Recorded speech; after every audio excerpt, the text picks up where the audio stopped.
This is Moonshine and Music with Joe Shelton. Wait a minute, that's me. Anyway, we're going to bring you some inspiring songwriters, musicians, and maybe some side challenges and other stuff around the music industry. So stick with us right now, because the show is coming your way. Woo! Moonshine and Music starts right now.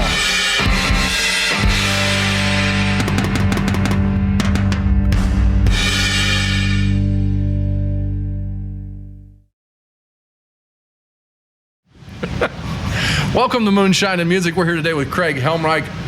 He is just Craig. It's just Craig. It's great to have you on the show. Hey, thanks for having me. Good to see you. Doing well. Really good to see you. My original list, I mean, this is like, you know, we're in 80 some odd episodes that you're going to be here, and I had you on the list at the first. Like, there were like 10 people when Brandon Lay and I first put the show together. You were one of the first 10, and it took me 80 times. I don't think it was your fault. Wasn't for lack of asking. No, sometimes we play hard to get, you know. Yeah. I know. It's like, is this thing really going to last? I don't know if I want. Yeah. No, you got to let it build up so that you can jump in like towards the big 100. That is true. The big 100 is coming. Yeah. It's coming hard, and it's going to be like a freight train when it gets here, I think. You know, or it'll go through with a whimper. We're not real sure. There's a lot of train metaphors in my life at this point, so yeah, I'm just thinking about quoting The Office over and over again. Like, but I'm trying really hard not to. There's one thing that would be lost on me. It's like rather strange. I've never really watched The Office. I've seen like 5 seconds. I don't know why. It's like one of those things. You ever have one of those shows where you're like, for sure. Breaking Bad is the one for me where I've seen like 60 minutes of it, and people keep saying it's right up my alley and I would love it, and I refuse to participate just because. It is really good. I have watched that one. I've done Breaking Bad, but I have not. I don't know why. The Office. It's coming. It'll be around. Yeah, it'll happen. Yeah. Someday I'll be stuck on the couch for some reason, and it'll just be the only thing that keeps popping up on my Netflix, forcing me to try and watch it. Kind of like Riverdale, where, you know, if they pop it up there enough, you're like, fine. Yeah, let's just clear this off. Let's get this done. So, you know, to introduce the world to you, I know you have a lot of things going on. Obviously, your musical, your own musical artistry, but then you are the purveyor of something called Fourth Sunday Music Company, which we have talked about on the show a couple different times, different artists that are... Some of the family's been on, for sure. That are on your label. Yeah. So, you know, I kind of want to start off with that, you know, like, where did you... I mean, what was the impetus for the concept of... I mean, honestly, being so generous to the music community, it's a wonderful program. I love... obviously, with the mission of our show and your company, they're very much aligned. We want to shine the love on, you know, independent music artists. Yeah. And we came up with the idea. I mean, it kind of flowed out of some of my projects. Jess and Kelsey Von Strauss had been backing me up a couple of times for some shows that I had. And I went to see them play the Jess and the Disco Panthers set at Hi-Fi. And it was amazing. How did I miss that? Yeah, it was short notice. I forget who they were opening for, but it was wicked cool. And the name of it's wicked cool. Yeah, I texted my buddy John Vanderslice during the show and was like, should we make a record for these, you know, ladies? And sent him a little clip. And like John does when you propose something cool, I think fuck yeah came back in like 2 seconds. And I started thinking, you know, we ended up going to California and making a record at Tiny Telephone. I made my second record, and Jess and Kels played on it, and then they made their Apple of Your Eye record. And it's a really expensive proposition to fly your friends to California and fly all the musicians in and spend a week or two making a record.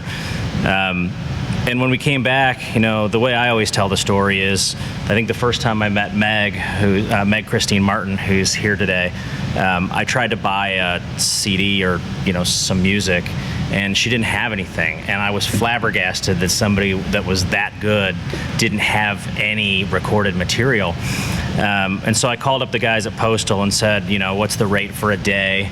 What do you think of this idea of getting a local artist in once a month, and trying to, track a song or two and mix, master, and record it so that, we can have like more stuff from our artists out there. And the cost of doing that every single month for a year was so much less than the cost of making one of the albums we made in California. So I think my wife said something like, well, this doesn't sound like a terrible idea, which in my marriage is permission. So we started doing it about 2 years ago. We've run, by the end of this year, we'll have put 30 local artists through the studio. We don't always use Postal. One of the artists was already, Heaven Honey was already doing a project at Russian. And so we just added a day to their project down there. Or Richard Edwards is doing one for us. And he's doing a lot of home recording because of where his health is right now. And so we helped him kind of do some of the home recording stuff, but I think 28 of them will end up being at Postal. It's kind of the center of our universe, and I think 23 songs are out so far, and we have at least that many more that are in the can that are coming. So it's cool. We've got. Well, I think it's really interesting that on every level, artists need some assistance at some kind. For sure. When you talk about Richard Edwards, I mean, people know Margot and the Nuclear So-and-So's as a pretty big group. Right. And, the fact that even he needs, some assistance in getting his record done just says, hey, help people when they need it. It's so hard to monetize music right now. It's so hard for artists to justify spending the amount of money that it takes to spend the time in the studio doing it right. And on all levels, it's just become harder for them to make money. So anything that people can do, half of our friends in the industry that we're friends with, we're friends with them because somebody recommended that they ask us if they could stay at our place in Nashville, like to save on tour costs, And it's like, you don't think about that. Like, if you saw the list of people that stayed at our condo, you'd be shocked. You'd be like, wait a minute, like, doesn't a hotel come with their deal? And the answer a lot of times is no. Like, almost everybody is out there scrounging and scratching and, saving them $100 or $125 on a, not using a dingy hotel room, on tour, makes all the difference for a lot of the acts that are out there grinding. I mean, if you take, let's just say it's a small tour and it's like 30 nights. Yeah. Right? That's 30 times 100. That's $3,000. That's no small amount, especially with what people get paid in a lot of the clubs. And people always ask like what they can do to help music. You can listen to it, you can share it, you can stream it. There's certainly some there's an importance of access, and I think it's good that people have the access, for streaming and all of that. But people also need to realize that you have to get a song played thousands of times now to make the amount of money that you'd make selling one CD. And so, you have to there has to be other ways to support artists, and whether that's reducing their costs on tour, whether that's helping with some recording, whether it's like looking at the merch table and going, I already have that shirt, but I'm going to buy another one, because I know that they're opening this show tonight and they're probably making $100 and they have a full band out here for $100. And, they're not going to keep doing it if we don't find ways to support them. And kind of like what you're doing here, we have an all boats rise with the ocean kind of approach. Not everything we do will be a hit. There'll be some misses, but the people that miss will learn something about the recording process, and the next time they're in the studio, it'll be better. And we're very proud that, like, we tell all our artists, if it sucks, bury it. You don't have to release anything. You don't have to say you were involved with us. Like, we'd love it if you love it and you release it and you're, screaming from the hilltops that Fourth Sunday helped you do something. But it's their art, and if it doesn't advance their mission, it doesn't advance our mission. Well, that's I love that part of the program as well. That it isn't a traditional record label, which is like we've put this money in, so come hell or high water, we're going to stick it out there, even if it loses money. Yeah, we're a 501c3. Like we're a nonprofit. Like we're designed to break even or lose money. Hopefully lose money, a lot of it.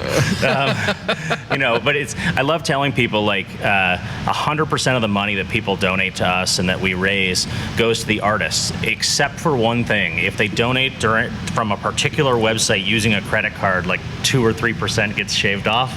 But other than that, we have the credit card. It's a credit card, but we have no expenses that get in the way. So somebody asked us a week ago, how much does it cost to do one of your months? And I just said, it's $500. That's our budget.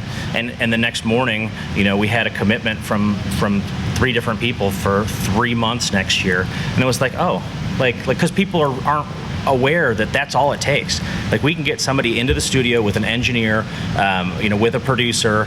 We have volunteer musicians that'll add cool instruments if somebody needs a cello and they don't have a cello player. And I think as the word gets out, as the community at large kind of hears that that's all it takes, I think we will see a little bit more sponsorship. We haven't been asking. One of my pet peeves is businesses and charities that say they're going to do something before they're doing anything and don't prove their concept and don't prove their worth. And so we, on purpose, didn't ask anybody to contribute for the first 2 years because we wanted to be able to say, here's what we've done, here's what we've accomplished, listen to this, before we were saying, now help us make it go. Well, I understand the need for funding. Obviously, like Moonshine Music is all funded by Joe Shelton and Joe Shelton's artistry. Yeah. So any money I make off music ends up going back into this. Yeah. Because I'm just trying to break even as well. But you should try to lose money. It's easier. I've been good at that. I don't have to try. I'm fantastic at losing money. Yeah. You wouldn't believe it. But I really appreciate having the same kinds of goals. Yeah. It's all about getting music out there and making it sustainable. I mean, I'd like that people could make more music because they can find a way to make money at it. Yeah. And do that, in our next world, whatever this world is in the 21st century. We've been stuck, right? In last century's paradigm, it doesn't work now. Yeah, I know. Artists have to be creative too. They can't do the same thing that they've been doing and think that it's going to work. We're in a weird world where we don't know what the thing that's going to make money for artists 90 days or 6 months from now is. You just got to keep trying. You got to keep grinding. You have to just view it as, I'm going to do this because I'm called to do this. And if people catch up with what I'm doing and somehow I monetize it, terrific. Because if you think about it the other way, it ends up being the tail wagging the dog. That's true. So as we start I want to shift gears a little bit and talk about, you as an artist and as a person. I mean, there's a lot of stuff going on here. You got Fourth Sunday Music. What started you down the path toward music? I know, I don't even know. Where did you grow up and everything? So I grew up in the Chicago suburbs, Wheaton, Illinois. Went to Bennett Academy in Lisle.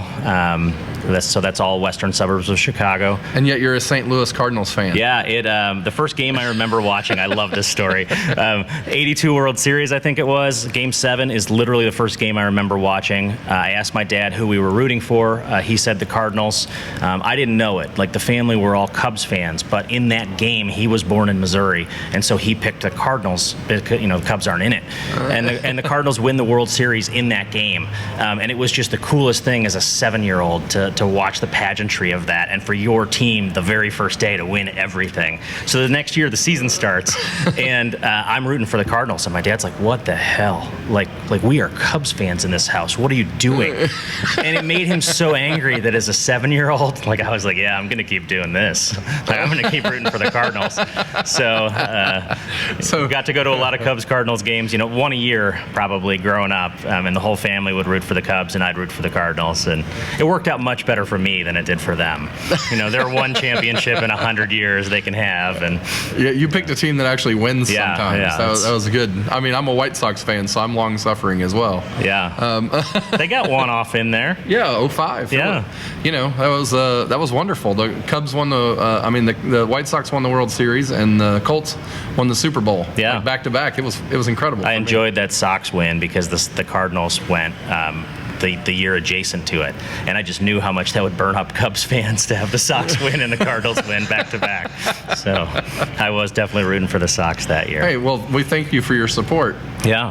I root for the Cardinals against the Cubs every single time. I don't know what it is. Yeah, you have to. Yeah. But so I came out here in '93 to go to Butler. I ran cross country and track for Butler. Did a political science and philosophy double major there. Met my wife, stayed. There's no taking a Pendleton girl out of Central Indiana. It was I understand that. It was very clear that I was going to stay here, and I shouldn't act like I don't love it here. I love it way more than I love the Chicago area. I tell my friends that are still back in Chicago, and they say, "How could you live in Indy?" I say, "What do you mean? The time to get to downtown Chicago from here is the same as the western suburbs. It's 3 hours." Like this did not change my commute to Chicago one bit. I can get there as easy as any of them can. But I love the cost of living here. I love the access to things. I love that we call it rush hour when we slow down to 30 miles an hour on the interstate. Yeah, I've experienced Chicago's rush hour. It's kind of fun. Yeah, and our scene, the first time I played a show here, Jeff Kelly, came running up with open arms and treated me, acted like I'd been in the local scene for decades. And we have a very inviting, very inclusive, very supportive local scene that you just don't find in a bigger city. Everybody's on their own. Everybody's scratching and clawing. So Indy has tons of advantages. So you went to Butler, I did, and then what? What happened straight after that? Because you didn't start playing music for quite a while. Yeah, I played a little bit at Butler. I made a CD in my dorm room that I've been threatening to. Nat and the 12 Trombones was the name of the band. I really love that name. Yeah. We are connoisseurs of original band names. Yeah, okay. And that's one thing I generally ask everyone. Yeah. And the strangeness that's come out of it. But what was that? That was Nat and the 12 Trombones. And the 12 Trombones. I was obsessed with Flea. I have 2 tattoos. Both of them are fleas. And so Nat was the closest thing to Flea that wasn't taken. I thought I was a genius. I was probably intoxicated when I came up with that. And the 12 Trombones, I thought of this revolving band. I'm never going to be able to convince somebody to play drums for me forever, but I could have these rotating musicians or something. So we made this album in a dorm room called "Betraying the Cool Exterior," which was a X-Files quote. Mulder gets a bunch of crap all over him and says something about betraying his cool exterior, and I was like, "Oh, that's so cool! I'm stealing it." It's full of great songs like "Suicide Song," which is about a guy who jumps out a window and decides as soon as he jumped that it was a really bad idea. And there's a refrain about a cat licking him up as he drips all over the sidewalk. It was like my more recent stuff. It's happy, it's lighthearted. It's happy, not incredibly depressing. So I actually have threatened to put it up on, now that we have a label account for the nonprofit. You shouldn't threaten. I know, I should just toss it up there. We would listen to it. You'll laugh. It's cringe and laugh worthy. That sounds like my first record. Yeah. So yeah. So, and I did some coffee house shows when I was at Butler, some stuff like that. And then I took it to the basement, as my law career. His law school came after Butler at IU, and as kind of starting as a young attorney, it was just how I blew off steam in the basement. And it wasn't until I was about to turn 40, I had this idea of trying to write again, and I saw Ryan Adams and Butch Walker play. I shouldn't tell this story on video, but Ryan Adams played drums for Butch Walker. Butch did the opening set at Old National. And Ryan looked so awkward and terrible playing drums that I thought I could do that. Like, I could look that bad playing an instrument, and he was okay with it. He owned it, and it wasn't terrible musically. It just looked really bad, and it got me starting to think about, why am I not trying to do something musically? I have, you have all these hang-ups of, I'm not as good as so-and-so, and I, don't have all these talents. Well, true, but Ryan Adams cannot play drums, and he went out there in front of 3,000 people and played drums. So I thought, I'll do a covers record, because I wasn't real confident that I could write anything. And then as I started doing it, like, you start trying to play Oh My Sweet Carolina or something like that, and you say to yourself, why would I cover this? Like, the original is so much, I would rather listen to the original than listen to myself, like, flub through the original. So then I came up with this idea of, okay, well, I'm going to deconstruct my favorite songs. And I realized I love, like, C to F. I love A minor to F. Throw a capo on it so that it's not always C to F or A minor to F. Sometimes it's the same shapes, just shifted with a capo. And I love walking bass lines. And I love, like, kind of really generic lyrics that when people hear them, they can't tell what you're talking about, but they think you're talking about whatever it is that they're going through. And so I kind of deconstructed my favorite songs and wrote one song, wrote Lucky Rider. And I sent it to my buddy Mark Ford, who played guitar in the Black Crowes for years and years and years and is in Magpie Salute now, just crushing. And I sent it to my bud John Vanderslice, who owns Tiny Telephone. John did some of the early work with St. Vincent, some of the early Spoon records, the early Death Cab records are all John's stuff. And both of them, I sent this email to both of them that said, I know this guy who's making a record and I can probably get you guys on it if you're interested. And I got back like, fuck yeah, from both of them within 10 minutes. And I was like, oh shit, I think I'm making a record. Like no, I guess I have to do this. So I was about to turn 40. I told my wife, hey, I think I know what I want to do for my 40th birthday. Like, let's go make a record with Mark and John. And Elijah Ford jumped in on it, and Jason Slota, who plays with Tao and the Get Down, Stay Down, jumped in. Rob Shelton from Myrna came out, and we made the first record at Tiny Telephone in San Francisco. And we sold one of the songs, like we got a placement for a commercial, which I didn't even know was a thing at the time that we got the offer for it. And we got some radio airplay in Europe, and we got way more streams than I ever thought. I mean, not huge numbers by any stretch, but like I didn't think I would listen to it after we made it. And so I was really surprised that other people listened to it. And then it was just so cool to do that we decided to do the second one.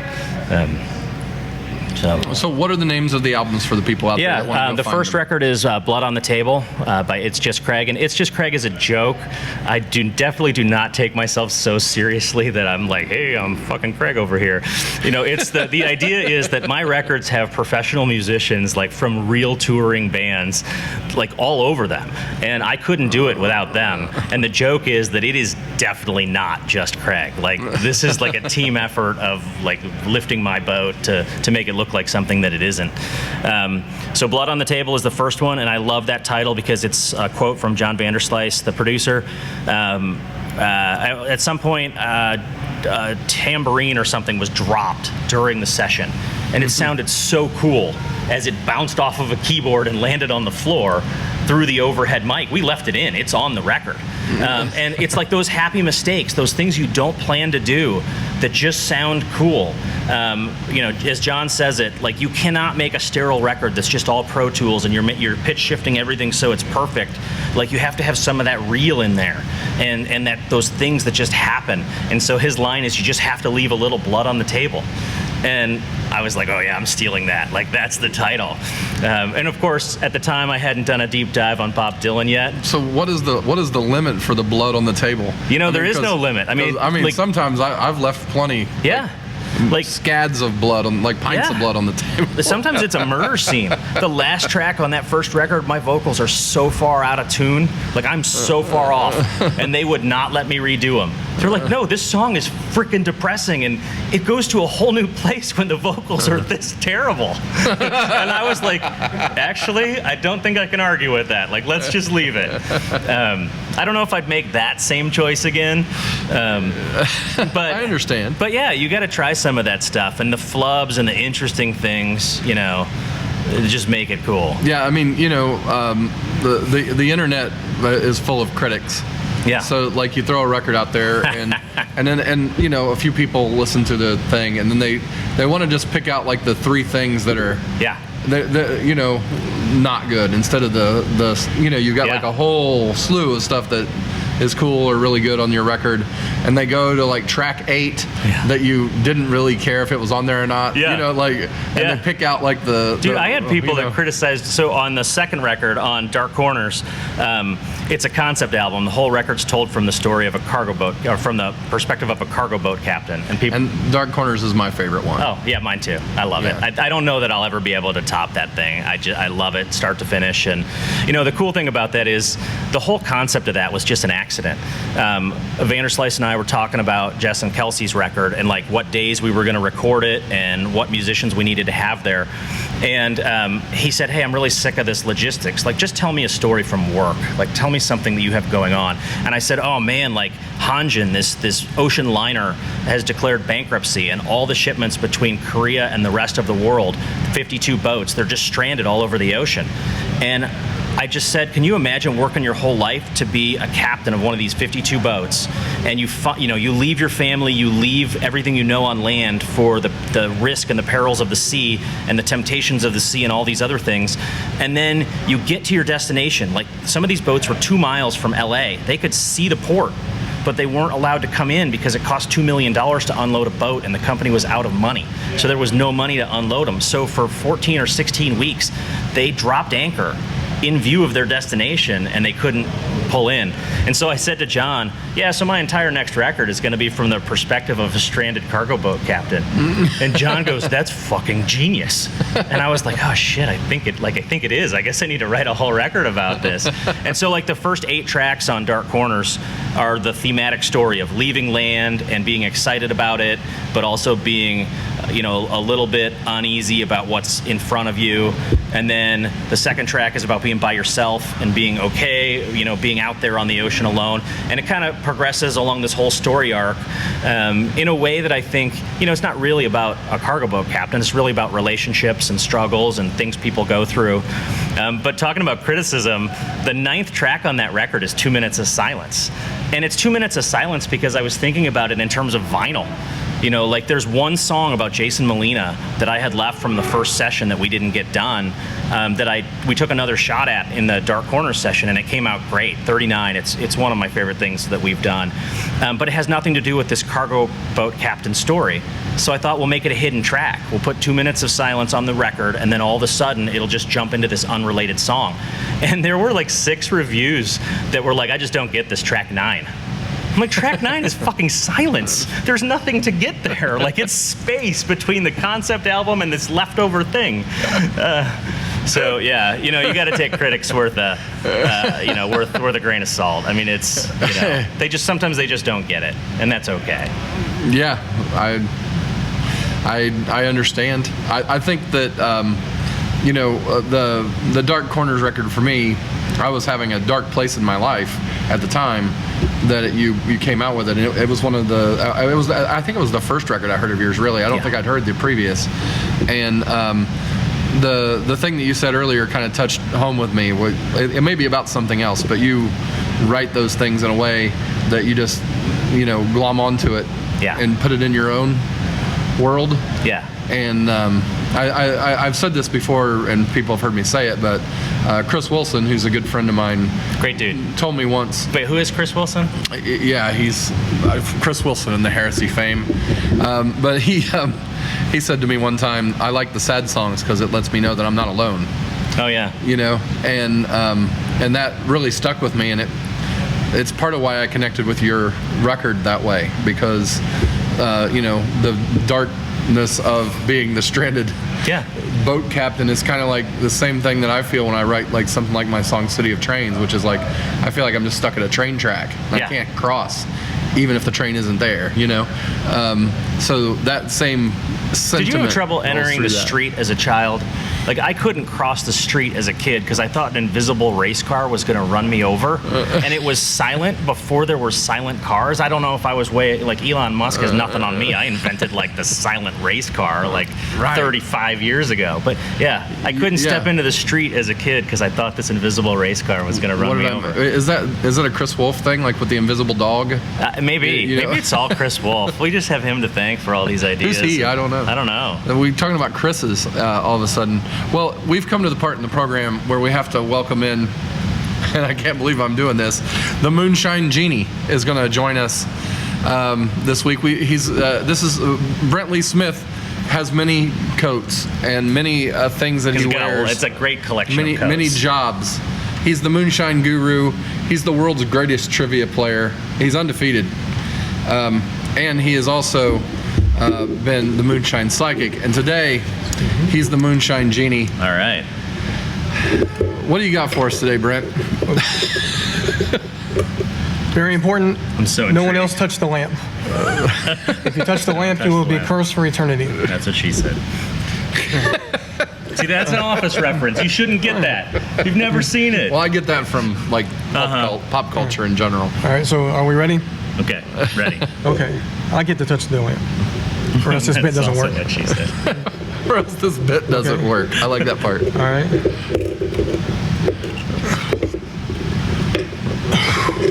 I am the genie of the lamp. What do you want? A nap? Done, but later. Okay. You get a couple more things, I guess. Okay. It's granting wishes. Wow. This is a tough one. It is tough, right? Like, what does would you wish want? for? World peace. Not gonna happen. It's not an all-powerful genie. It's just a regular genie. I'm like a medium-level genie. All right. So it doesn't pay enough for the high level. Yeah. How about the ocean garbage patch to disappear and not reappear somewhere else? Like, I don't know. Too many conditions. Yeah, it's too long. It's a compound. It's a compound wish. Yeah. It's like multiple wishes. Yeah. I want to be able to swear around children. Done. Fuck yeah. All right. I love this genie. Next time you see a kid, just let him fucking have it. Yeah. Awesome. There's nothing but fucks for kids. Yeah. The words. Whoa. Words. Oh yeah, just the words. You could get in real trouble with that. Undo that last wish. Can't do that. Well, that's another wish. What's done is done. Yeah, it's done. All right. What happened?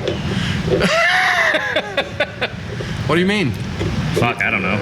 Yeah, the genie was like living inside you. Is that? Were you? It's on tape. You'll get to see it later. All right. Yeah, this is my first time. I just got this like the other day, so I'm not sure how it worked. It was exciting. Exciting? Yeah, okay. Everybody, comedian Brent Lee Smith, the Moonshine Genie for the day. Man, I should have worked on those wishes. I knew I wasn't going to be prepared. It's a struggle, right? It is. I tried to keep it thematic, I guess, right? Cargo boat captains, ocean garbage patches, like it's all tied together. It is, and it's a strong set of wishes. Actually, the last one, I'm all for. I find it ridiculous sometimes. So we do have an E for explicit on our show for a reason. Excellent, good. I knew you'd have to before you'd welcome me here. So I've had many other folks. We had Holly Schultz on, so yeah. I mean that had to happen. Anyway, what are the songs you're going to do for us today? I know you're going to have Meg Christine Martin singing with you. Yeah, I can't wait. I love working with Meg. I think for sure we'll do Go, and I don't know. Well, we do two usually. All right. Well, then we'll pull Sick of My Shit out. It's been in hibernation for years. I can't remember the last time I played it. I like hibernation. Yeah. Bring out something cool. Yeah. So we'll try an old one. As an aside note, the first time I met you, you were at Square Cat Vinyl's open stage, and you had just written a song, and I had just started coming into Indianapolis a lot to play music. And I saw you playing a song that you hadn't just written, and your hands were shaking. Yeah, I remember. And I was very, very, like, comforted. Yeah, we talked about it that night. Right, because like whenever I'm doing a song for the first time, it's like the most terror that I feel in my life. Performing is complete terror for me every single time, but you just fake your way through it, you know? I mean, I'm not as terrified just playing stuff that I've really like played a lot. Yeah. But when it's something new, that's when it like, the fear strikes deep, even if it's like for the 3 people who aren't listening at Books and Brews. You know what I'm saying? Right. Like, yeah. It's like, ooh, I haven't played this live before. When I opened for Liz Cooper in January, and I had a rough day at work. It was such a long day that I was like, I'm not even changing for this show. Like, I'm not even gonna rock and roll up I'm just gonna wear my suit on stage. And I did, and I walked out, and I was just in such a shit mood. And I told the crowd, look, I know you're here to see Liz. I'm here to see Liz too. If this is terrible, it'll be 18 minutes. And if it's amazing, it'll be 27. And so, like, you all know what you're in for. And they were in. They were all in. You can handle half an hour. Yeah, if you don't take yourself too seriously and you just go out there and do it and be a little bit vulnerable and let the audience in. Typically, they're there to support the arts and music in general, and they'll jump in. And that was a good lesson. That was the first time I ever played a real set completely solo. And it's probably easier than playing in a band because you can float the time however you need to, and you can forget your lyrics and pretend like it's just a dramatic pause, and like there's 4 extra bars of, that's right. Of instrumental. I'm going to turn this one more time because I am feeling this A minor right now. Or I don't know what the lyrics are. I wrote them. I'm like trying to mouth to somebody else. Do you know the words to my song?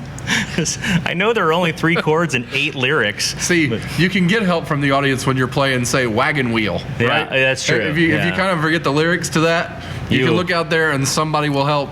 If you're doing Go, it's it's the crapshoot as to whether they might know the words, right? Yeah, if there's one of my 4 fans there, they might be able to sing along, and thank God for those 4. I know that feeling. Yeah. Yes, exactly.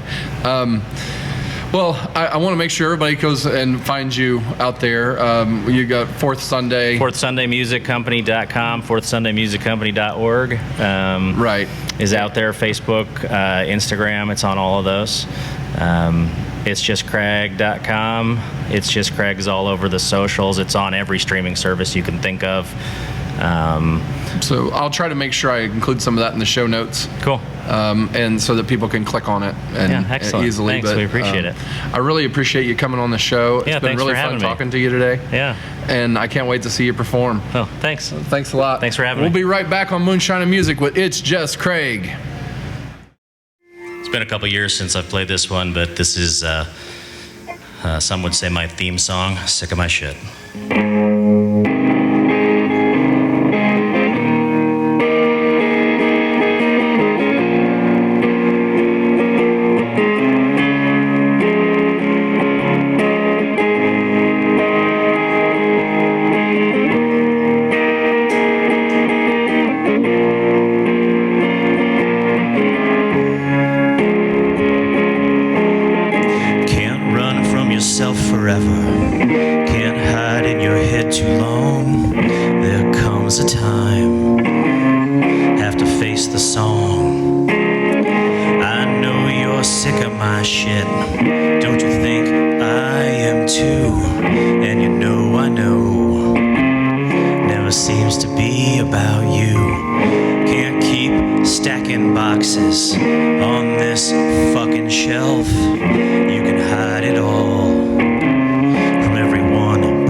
a lot of artists have versions of songs that they play live that are safe.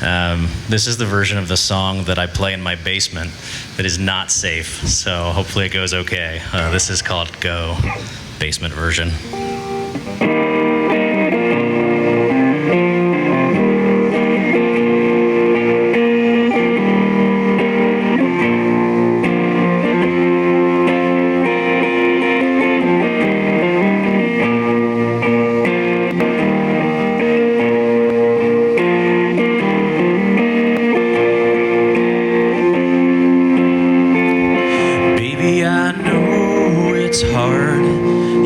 To follow your heart, and sometimes it just don't know where to go. Baby, I know we'll try to do more than get by, 'cause getting by ain't doing it for me. I don't wanna go, I don't wanna go, I don't wanna go without you.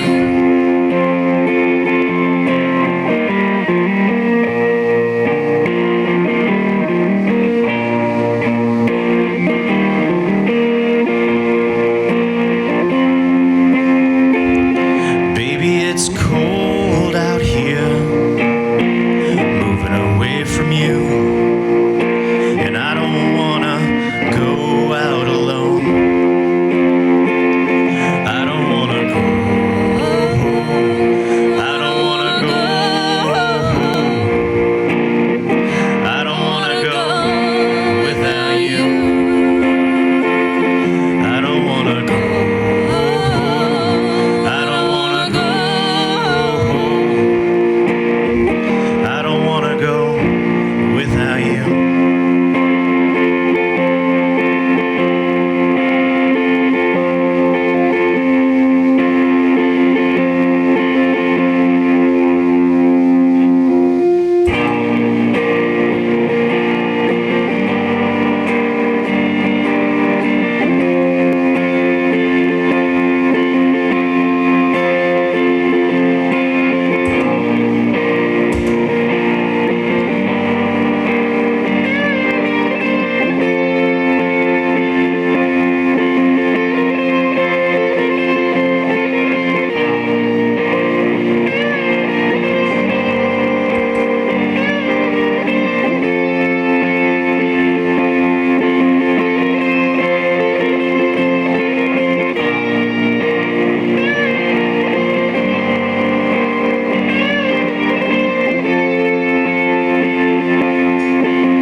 Thanks. Moonshine and Music is a presentation of Notlehs Entertainment.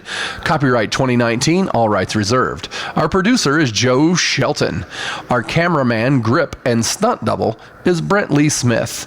On cameras and all sorts of other stuff, Bailey Shelton. And our staff guru is Brent Schlemmer.